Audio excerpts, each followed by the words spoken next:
Steffi Forrester Hayes stood in the pale dawn light of her Malibu patio, the ocean's restless rhythms matching the tumult in her heart as she watched her two young children, Kelly in pink pajamas clutching her favorite stuffed unicorn, Hayes in sleep, and play-striped overalls, dart back and forth between the chairs, oblivious to the storm gathering behind their mother's steel blue gaze.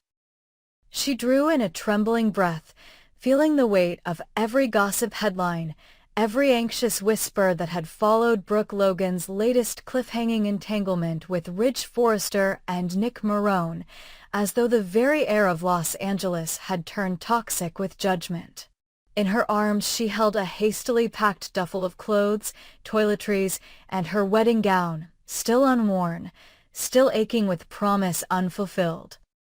While her phone vibrated insistently with texts from both Ridge, pleading for understanding, and from Liam, chastising her for even considering flight. But Steffi, fueled by maternal instinct and fear that her children's laughter would be drowned out by the cacophony of scandal, made her choice. She would protect her family by removing them from the epicenter of the maelstrom. In 20 minutes, they would board a private jet to Aspen, a sanctuary of snow-clad mountains where fame's glare softened into crystalline beauty and the relentless spotlight of the tabloids could not reach. She bent down to kiss Hayes's crown and ruffled Kelly's curls, tears pricking the corners of her eyes as she whispered, "Mommy's got you," even though her voice wavered with doubt.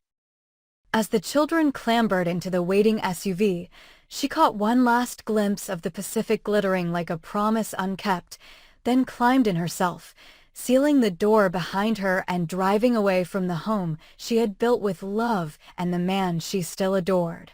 Meanwhile, back in Los Angeles, where the air still crackled with unspoken betrayals, Dr.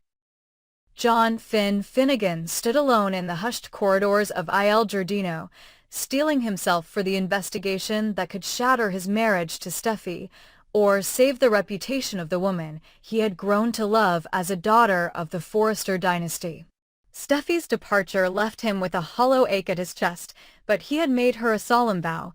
He would uncover the truth behind Luna Nozawa's disappearance and the sealed chamber whispered about in late-night Forrester boardroom rumors.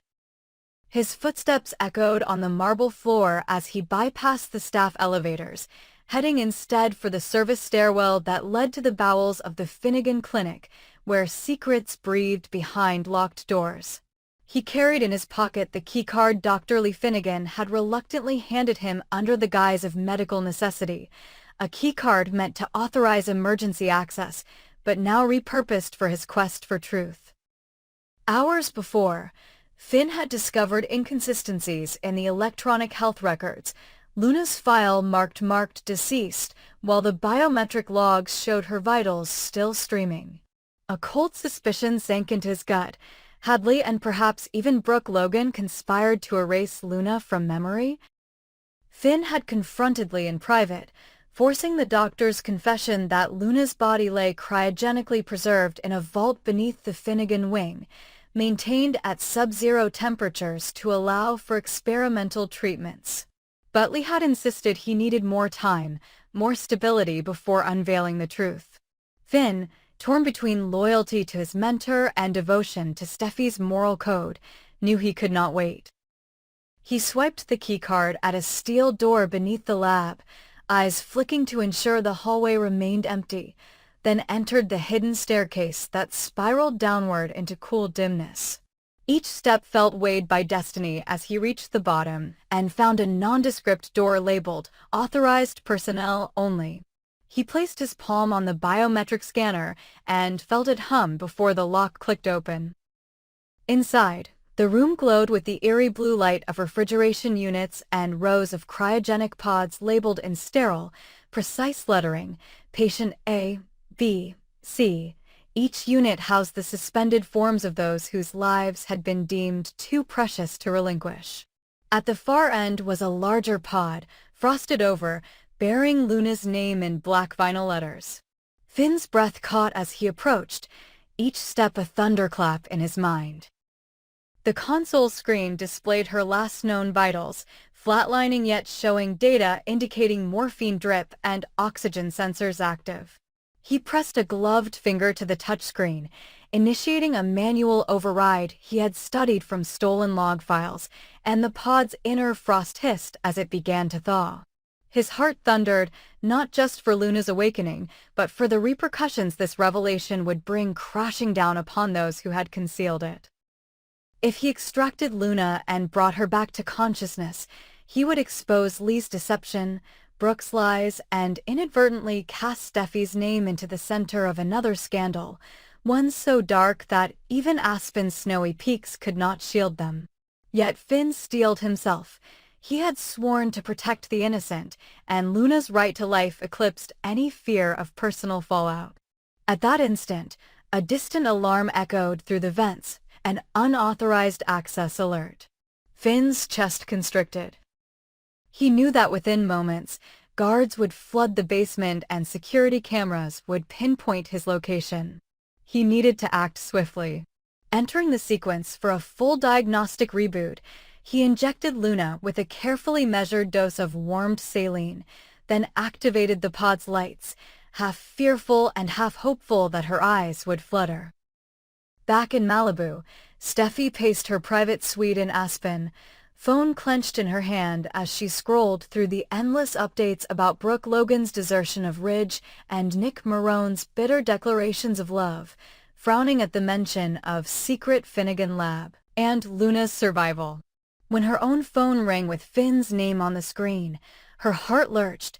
She nearly pressed decline, fearing another fight over her decision to leave town, but pressed answer instead.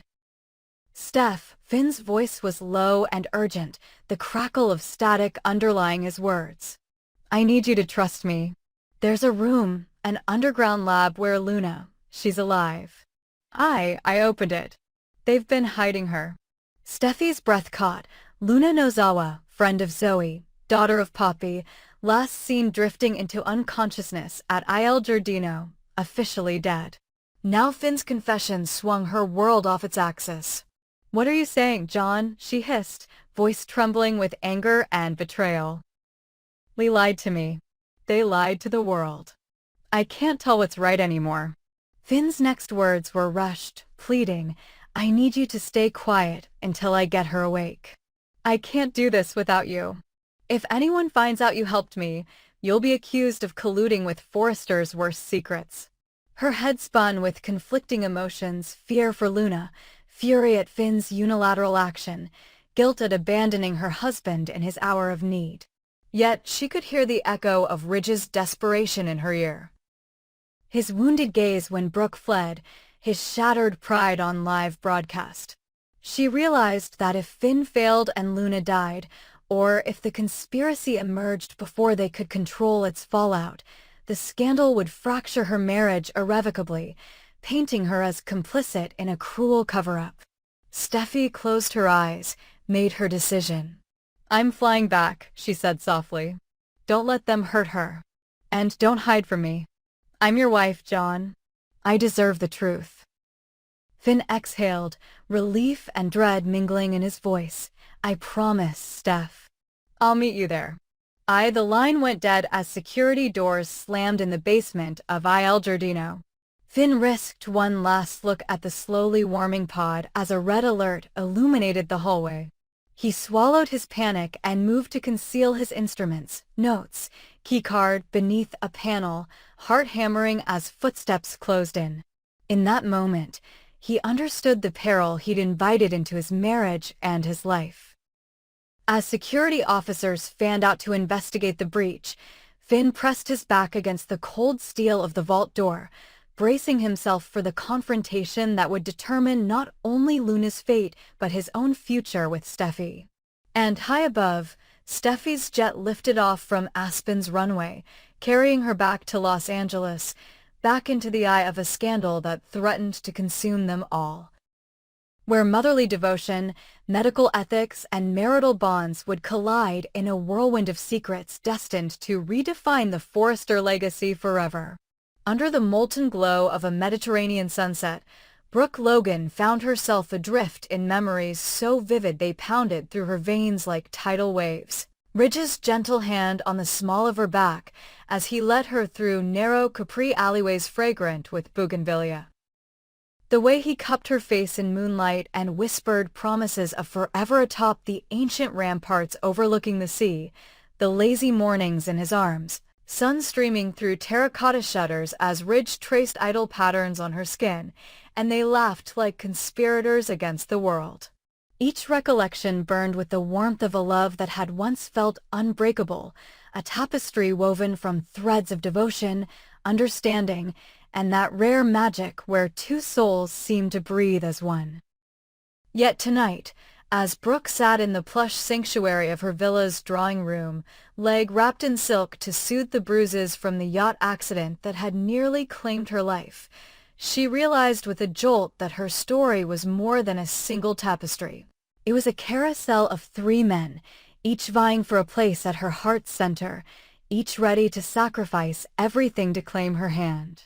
The accident on the Aurora had not only left her body battered and her memory fragmented, it had shattered the pattern of her life, revealing the painful truth that she had been circling in a vortex of desire and expectation. Ridge, with his steadfast loyalty, Nick, with his intoxicating passion, and Eric, the patriarch whose love for his daughter cast a long, unyielding shadow over every choice she made.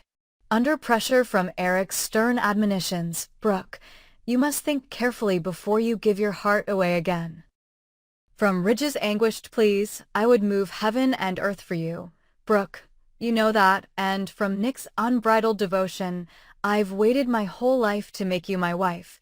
Let me finish what I started," Brooke felt the walls closing in, the echoes of their voices colliding in her mind until every nerve flared with a sweet agony she could no longer bear. As the evening breeze carried the faint strains of a distant mandolin through open windows, Brooke pressed her palm to her forehead, willing the cacophony of competing declarations to quiet long enough for her to hear her own heart's voice. She thought of those moments with Ridge, how safe she had felt in his arms, how his steady gaze had anchored her through storms of doubt. Yet she also recalled how his restraint sometimes left her longing for the spark of unpredictability, the way his measured caution could feel like a prison when her soul craved adventure. Then there was Nick, his fiery optimism, his willingness to gamble everything on the slender hope of winning her love, the way he had shielded her from the worst of the accident with nothing but his own flesh and bone. But she remembered how his intensity, for all its ardor, sometimes swept away the quieter currents of tenderness she had learned to cherish. And always, there was Eric, the father she adored, his booming baritone both a balm and a burden, his love unconditional yet laced with an unspoken demand that she never stray beyond the boundaries he deemed safe. She loved Eric, his wisdom, his loyalty, his vision. But she could no longer ignore how his protective embrace had become a cage, how every path she considered seemed already paved by his expectations. Tonight, bruised and battered though she was, Brooke sensed a revelation blossoming in her chest, that her life had not been a straight road to love, but a maze of detours and false starts, that each man who sought her hand had offered a piece of her happiness, yet none had handed her the map to her own heart. She realized, with a clarity sharpened by near tragedy, that she had been living for their dreams of her rather than for her own. When Ridge arrived, his face pale in candlelight, eyes rimmed with anxiety, Brooke met him in the grand foyer, her silk wrap draped like a banner over her injured leg. He reached for her, relief and longing coiling in his voice as he murmured, "Brooke, I thought," but Brooke raised a slender hand to forestall him. Nick followed close behind, urgency in every footstep, his designer shirt rumpled, tie hanging loose around his throat. Even Eric, summoned by Deacon's message that Brooke was awake and lucid, materialized behind them, the patriarch's suit immaculate despite the late hour. As they surrounded her, a trio of devotion too fierce to fully bear, Brooke felt the world hinge on the moment. She drew in a breath, steeled herself against the roar of their expectations, and opened her mouth. "I'm grateful for every moment I've shared with you," she began, voice trembling like a ribbon in the wind. Eric's brow furrowed, Ridge leaned forward, Nick's hand darted toward hers. "But I can't live my life as the prize in a contest for your affections," Brooke continued, eyes shining with unshed tears. "I've been hurt, yes.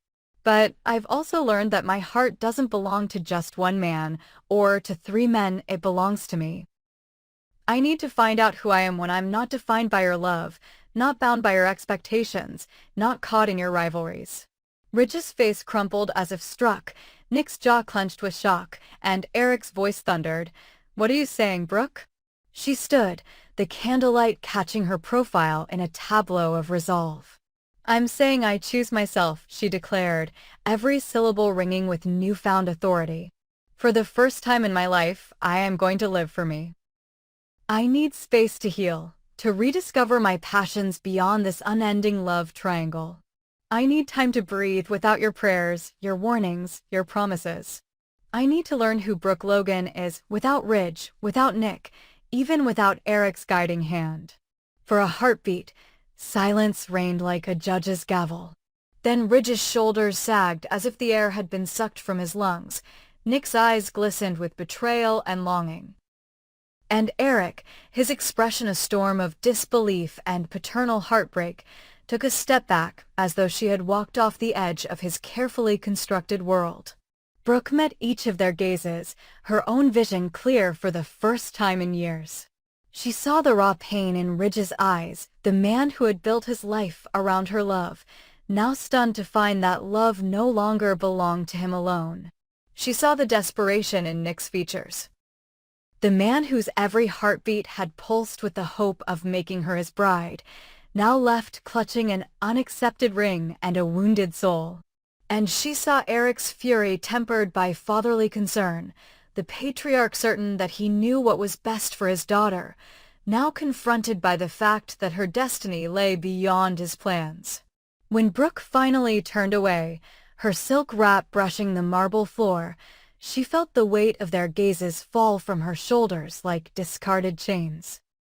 She walked up the curved staircase toward her meditation room, each step an affirmation of autonomy, until she reached the top and paused before the glass doors overlooking the sea. The moonlight shimmered across the water, echoing the clarity in her mind.